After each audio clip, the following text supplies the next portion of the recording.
Hello again, back for another video this week.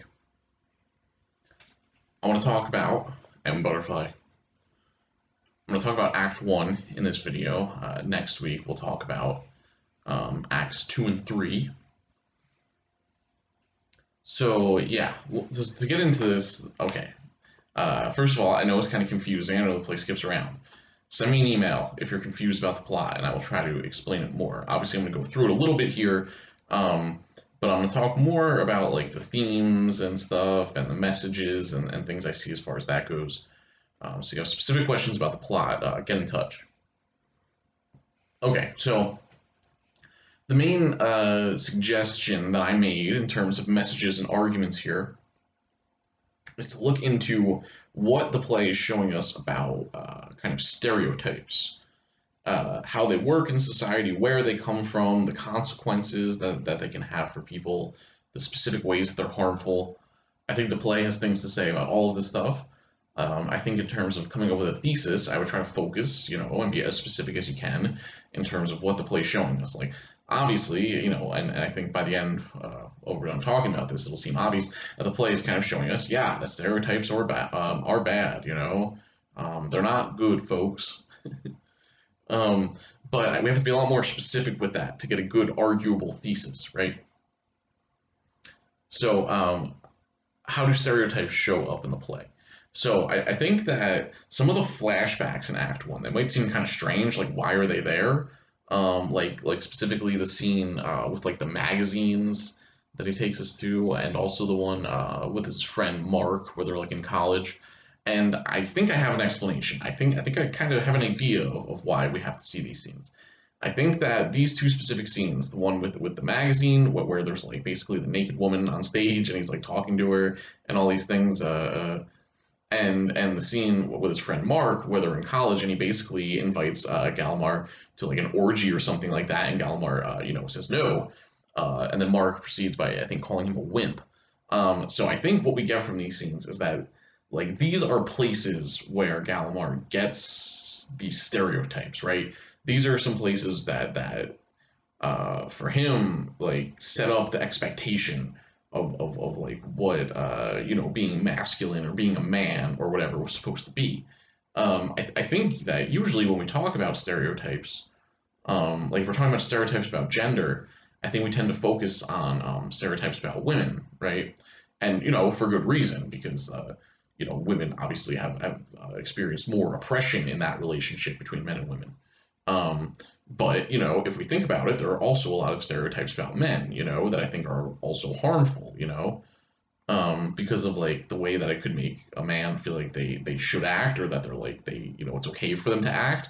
But also because of kind of like psychological things, and I think that's what it gets into, right? So if they set it up, this kind of stereotype of like macho masculinity, like I guess let's take a look at the scene with Mark, and then Mark on page 13 calls him a wimp, right? So it's setting up this kind of idea of the like overly whatever masculine kind of man. And I think that's the same thing that we're supposed to get from the scene with the magazines. And then the third thing I would add to this, so you have like from other people, I guess, where Mark is showing us stereotypes come from, just kind of like social pressure or like, I think Mark very much throughout the play is a kind of example of like toxic masculinity. Like I think he talks at one point about sleeping with like 1,200 women in 5 years or something insane like that, right? Uh, and then magazines, so like culture generally or advertising. I think we know how that works. Of like, not that people read magazines anymore, really, right? But I think we have kind of experienced how like the kind of standards about like beauty or like what people are supposed to look like, but for both men and women, right? Like it's not only beautiful women on magazines, it's also whatever Brad Pitt or something. So it creates these kind of standards and expectations. And then I think the third one here is the play Madame Butterfly, right? I know I talked about this in my other video, but in the first couple of pages of M Butterfly, Gallimard. I mean, obviously the first lines that he says are butterfly, butterfly, so it brings it up right there. But he goes on to kind of explain um, how in the situation, the story that's going to tell us how he is like Pinkerton, how his friend Mark is like Sharpless, and how Song is like Butterfly, right? So I think these connections are very important. So like basically what's going on here, starting on like page 10 and going through, is that Gallimard is kind of seeing his life as if it was the opera Madame Butterfly, you know. And if you remember of what he says about what happens in that play, and like I said, everything you need about that old opera is kind of in this play. It is explained.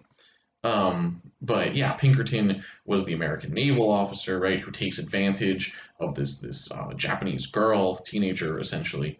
And Sharpless was like the friend who was kind of the voice of reason, who was like, hey, like maybe you shouldn't do this like terrible fucked up thing, right? And then Pinkerton, just does it anyway and doesn't care about the consequences and ruins everyone's lives and stuff, right?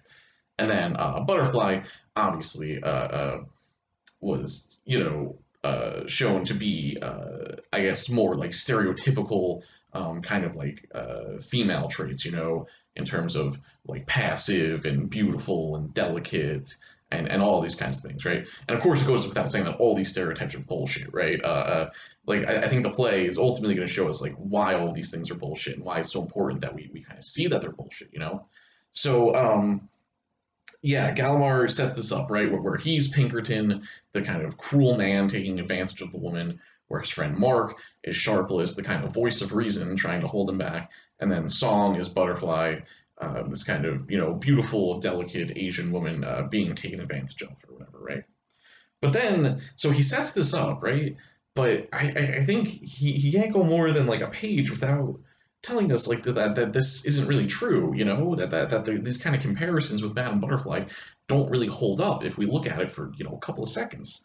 Like he says here at the bottom of page 11, he says, in the preceding scene, I, Gallimard, played Pinkerton, the womanizing cad, and my friend Mark from school played Sharpless, the sensitive soul of reason. In life, however, our positions were usually, no, always reversed. So they use this phrase to describe like the Pinkerton character, a womanizing cad. I think we know womanizing. I think cad is kind of like a bad boy or something to that effect. But he says right here that him and Mark, their situations were always reversed in real life. So he says right here that like he was not really Pinkerton, because he didn't fit into that stereotype of masculinity.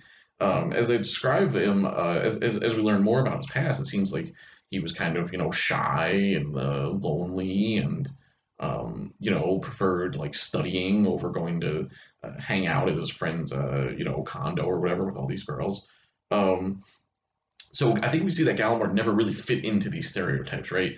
And so it becomes weird. And we look at all of them, like going with this comparison with Madame Butterfly, I think we see also that Mark is not really Sharpless, right? If Sharpless is the sensitive soul of reason, like it says, well, Mark is just kind of an asshole, He just doesn't really respect women and like it's just kind of like very I don't know, juvenile, like frat boy, type mindset or whatever.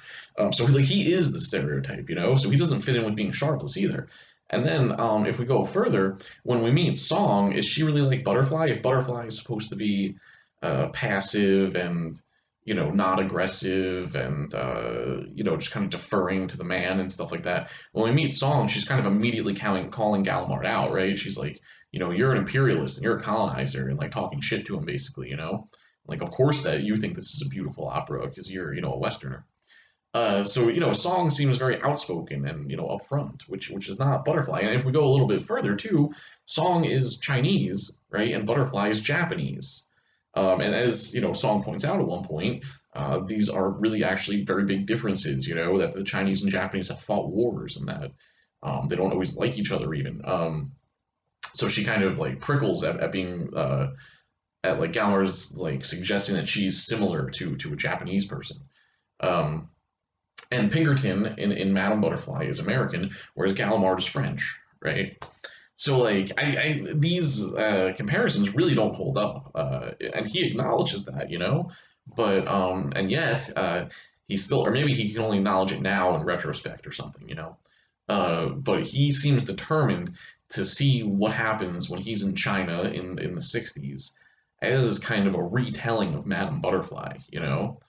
Um, and I think like it's all about these stereotypes, right? So I think this is showing us also that a lot of for Gallimard, a lot of his kind of internalizing of these stereotypes of the manly man and the damsel in distress or whatever.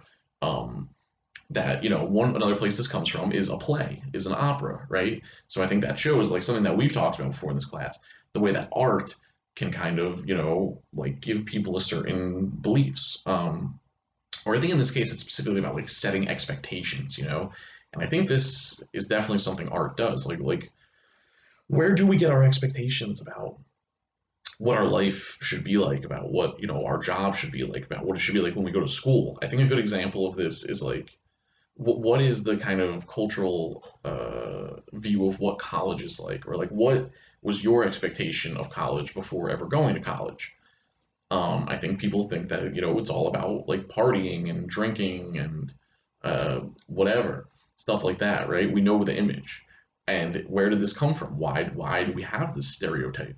Well, I think a big reason is kind of movies, is stuff like American Pie or Van Wilder or How High, movies like this, Animal House. So I think we can see how like a lot of the expectations around college and what it should be, this stereotype, uh, come from these movies, right? And I think that's something that the play is trying to show us, that a lot of the stereotypes that Gallimard believes in come from this opera, but also from magazines, also from the people around him, like his friend Mark.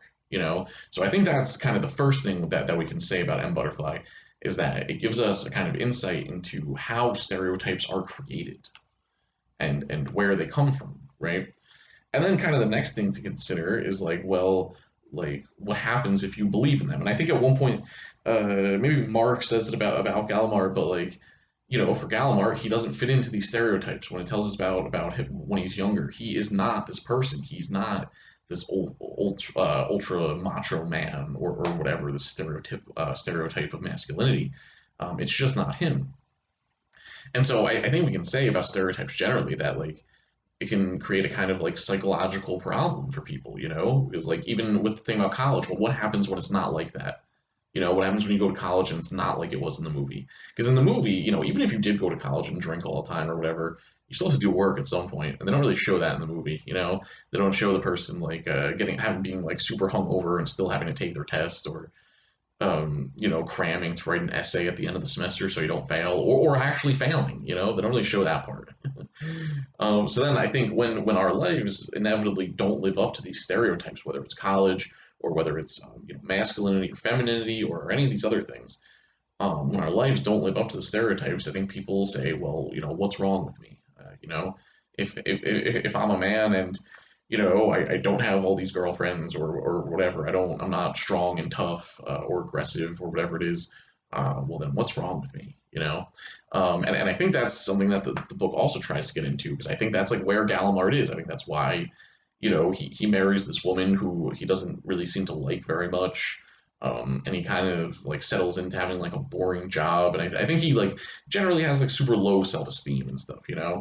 And maybe that's why like the thing when he meets Song, that it's such like a big deal for him. Because as we'll see, I think like one of the things that he really likes about Song and their relationship is that it allows him to feel like he's fitting into that stereotype. Because that's the thing, it's like Gallimard, like he doesn't fit into the stereotype, but he still believes in them. That's the thing. Is like I think for a lot of people, and I think what we realize is that like at some point you have to kind of see that all the stereotypes are bullshit. And then once you kind of see through it, things become a lot easier. Because even if you do fit into the stereotype, I think it's still a problem, because it's like, I think a lot of people who do fit into the stereotypes, it might feel good to do that. It might feel good to fit into the stereotype, but like ultimately, I think a lot of people are still reacting to what the expectation is.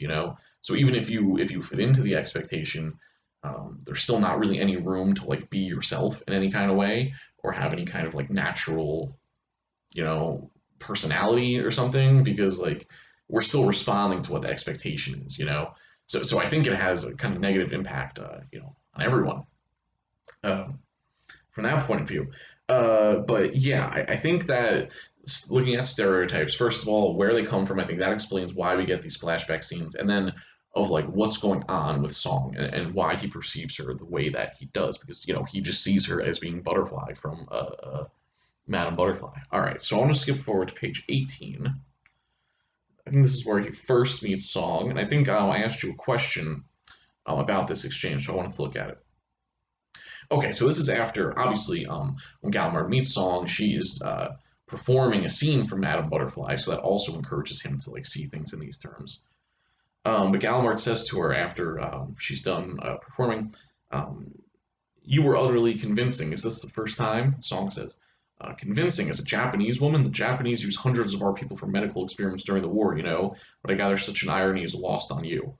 So again, that's just is like poking the hole in his fantasy, right? If his and that's a word that comes up a lot in here, fantasy. If his fantasy is that he's Pinkerton and she's Butterfly, she's merely saying like, no, I'm not even Japanese, right? Like, how can I be Butterfly? I'm actually Chinese. In fact, the Japanese, we have a war with them and stuff. Um, so going on here on page 18, Gallimard says, no, I was about to say it's the first time I've seen the beauty of the story. Really? Gallimard, of her death, it's a pure sacrifice. He's unworthy, but what can she do? She loves him so much. It's a very beautiful story. Song. Well, yes, to a Westerner. Gallimard, excuse me, Song. It's one of your favorite fantasies, isn't it? The submissive Oriental woman and the cruel white man. And I think that is a really telling line, because I think that is one of Gallimard's favorite fantasies. I talked in the other video about the kind of like colonial politics of Madame Butterfly and how it's about kind of imperialism in a lot of ways. Um, so yeah, she says that's one of your favorite fantasies, isn't it? And then she goes on, consider it this way: what would you say if a blonde homecoming queen fell in love with a short Japanese businessman? He treats her cruelly, then goes home for 3 years, during which time she prays to his picture and turns down marriage from a young Kennedy. Then, when she learns he has remarried, she kills herself. Now, I believe you would consider this girl to be a deranged idiot, correct? But because it's an Oriental who kills herself for a Westerner, you find it beautiful. Um, so I think that's kind of scathing, right? And I think she's kind of right that like the Madame Butterfly story of the American naval officer taking advantage of the Japanese teenager, and then her kind of committing like this like honor suicide type thing. That like yeah, the only reason that could be beautiful is because not only of the stereotypes about women, but also stereotypes about like Asia and the East generally, where like it's supposed to be beautiful because like Asian cultures and honor and stuff, and the seppuku and these things. So it's kind of playing on like multiple stereotypes about like race, about gender. Um, but yeah, then she flips it around. She says, well, if an American did this and an American, teenager was taken advantage of and then like hung herself after this, like you would just be like, wow, that sucks. Like that's a fucked up story. And I think there's a kind of a good point here. Um, but again, it just shows how Song is not really Butterfly. Like her first interaction with him is yeah, calling him out basically, and like basically being like, yeah, you're dumb in a way. Okay, so then it goes on, and then him and Song become more friendly. Um, he ends up like going to her apartment at one point, right? So as far as the stereotypes go, he's trying to think about everything as Madame Butterfly. So far from what we've seen, it just isn't that. None of the characters fit into these roles they're supposed to be playing. So then we get to the scene where Gallimard shows up at Song's apartment or is invited up there by her. Okay, where do I want to go here? Page 27. So there's a few lines here where like I think as this act goes on, Song starts to act more and more stereotypically, right? Until we kind of get at this point where Song is like really like nervous, right? On page 26, she says about like having Gallimard in her apartment. She says there's an element of danger to your presence. It doesn't concern me. Going on a little bit, Song says perhaps I'm slightly afraid of scandal. Um, and then she says, China is a nation whose soul is firmly rooted 2,000 years in the past. What I do, even pouring the tea for you now, it has implications. The walls and windows say so. Even my own heart, strapped inside this Western dress, even is says things that I don't care to hear. So she, like, throughout the scene, starts being more and more of the kind of, like, timid, meek, passive sort of, like, stereotype, right?